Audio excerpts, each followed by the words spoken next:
변호사 104인의 김용 사건 상고심 판결 선고 지연, 규탄 및 판결 선고 기일 즉각 지정 촉구 기자회견. 존경하는 국민 여러분, 그리고 언론인 여러분, 오늘 우리는 대한민국 사법 역사에 기록될 이상하고도 납득하기 어려운 침묵 앞에 서 있습니다.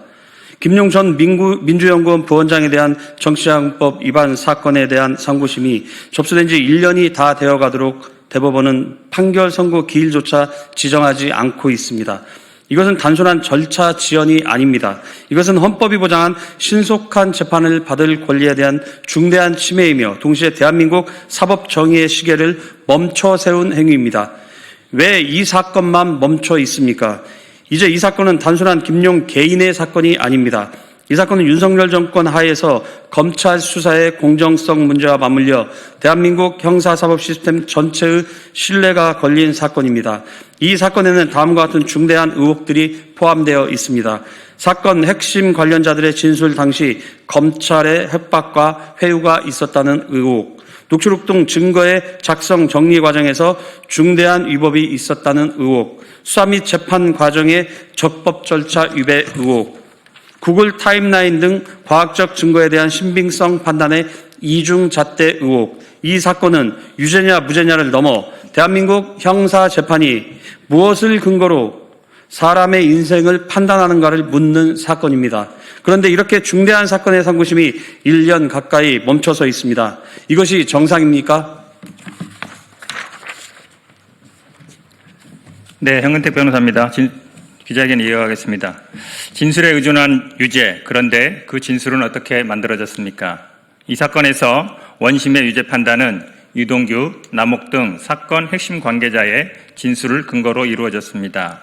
그런데 남욱 등은 최근 대장동 본류 사건에 대한 재판 등에 증인으로 출석하여 수사 당시 검찰의 회유와 협박 등 위법 수사가 자행되었고, 이 때문에 검찰의 의도대로 진술을 할 수밖에 없었다고 증언한 바 있습니다.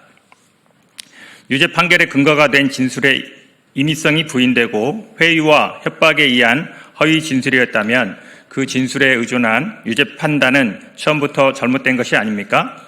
이 문제는 김용 한 사람의 문제가 아닙니다. 대한민국에서 검찰이 만든 진술이 어디까지가 진술인 본인의 이야기이고 어디까지가 진술인의 입을 빌린 검찰의 소설인지 근본적인 의문이 해소될 수 있도록 정부는 형사사법 제도를 정비해야 하고 사법부는 수사기관 진술의 신빙성 판단에 더욱 신중을 기해야 합니다. 네, 이덕춘 변호사입니다. 과학적 증거는 사건에 따라 달리 적용될 수 없습니다. 이 사건에서 김용 전 부원장은 사건 당시 자신의 동선을 보여주는 디지털 위치 정보 자료, 이른바 구글 타임라인을 현장 부대 증명을 위해 법원에 증거로 제출했습니다. 이 자료는 인간의 기억보다 훨씬 객관적이고 과학적인 디지털 데이터입니다. 이런 과학적 증거는 과거 여러 사건에서 증거로 채택되었었고, 특히 박근혜 전 대통령에 대한 형사사건에서도 유죄의 증거로 채택되었었는데, 유독 김용 부원장에 대한 사건에서는 증거로서의 무결성과 정확성이 담보되지 않는다는 이유로 배척되었습니다. 과거 사건에서는 활용되던 디지털 증거가 이 사건에서는 무시되고 또 다른 어떤 사건에서는 채택된다면 그 기준은 대체 무엇입니까? 과학적 증거 방법은 일관된 기준과 원칙에 따라 적용되어야 하지 않겠습니까? 과학은 정치가 아닙니다. 그런데 검찰과 법원이 사건의 성격에 따라 과학적 증거의 운명을 달리 판단한다면 그것은 과학이 아닌 정치 행위인 것입니다. 네, 김기영 변호사입니다. 재판의 지연은 또 다른 형벌입니다. 김용 전 부원장은 중형을 선고받은 상태에서 보석으로 풀려나 있습니다. 그러나 상고심 판결이 선고되지 않는 한 그의 삶은 장기간 유죄도 무죄도 아닌 상태에 묶여 있습니다. 형벌권의 최종 확정 여부가 1년 가까이 미뤄지는 것, 이것이 과연 헌법이 말하는 적법 절차이고 피고인의 인권 보장이라는 형사소송법의 이상에 부합하는 것입니까? 정의는 공정해야 할 뿐 아니라 적시에 이루어져야 합니다. 지연된 정의는 정의가 아닙니다. 우리는 묻습니다. 이 사건이 대법원에 접수된 지 1년이 다 되어갑니다.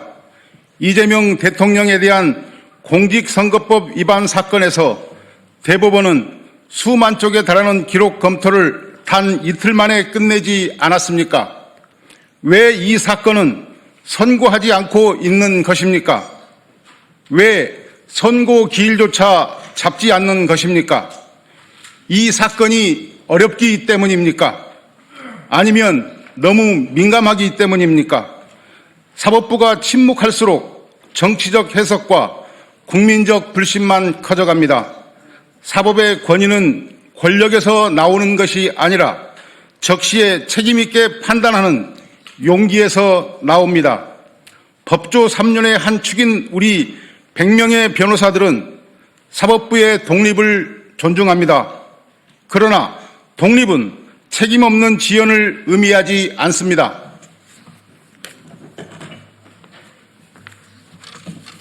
예, 백주선 변호사입니다. 우리는 대법원에 다음 두 가지 사항을 요구합니다. 첫째, 김용 부원장에 대한 정치자금법 위반 등 사건에 대한 상고심 판결 선고 기일을 즉각 지정하십시오. 둘째, 사건 핵심 관련자들의 진술 증거, 디지털 증거, 녹취록 등 핵심 쟁점에 대해 명확하고 책임 있는 법리 판단을 해 주십시오. 재판은 정치의 도구가 되어서는 안 됩니다. 그러나 재판이 서 있을 때 정치는 그 공백을 이용합니다. 이제는 침묵이 아니라 판결이 필요합니다. 지연이 아니라 결론이 필요합니다. 2026년 2월 2일 정치 검찰 조작기소 대응 TF 위원장 국회의원 한준호, 김문수, 조계현, 김상욱, 황명선 의원 및 차별 없는 사법정의를 열망하는 104인의 변호사 일동. 예, 마지막 백주선 변호사님까지 참 감사합니다.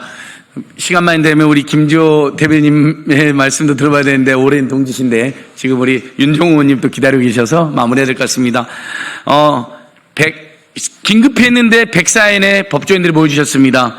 다시 한번 우리 전주에서 이덕춘 변호사님, 수원에서 형은택 변호사님, 원내대표를 역임하셨던 이종골 변호사님, 익산 이성 변호사님, 그리고 서울의 김경 변호사님, 남양주의 백주선 변호사님, 울산의 의원님이자 변호사 김상욱 변호사님 등 104인인데요.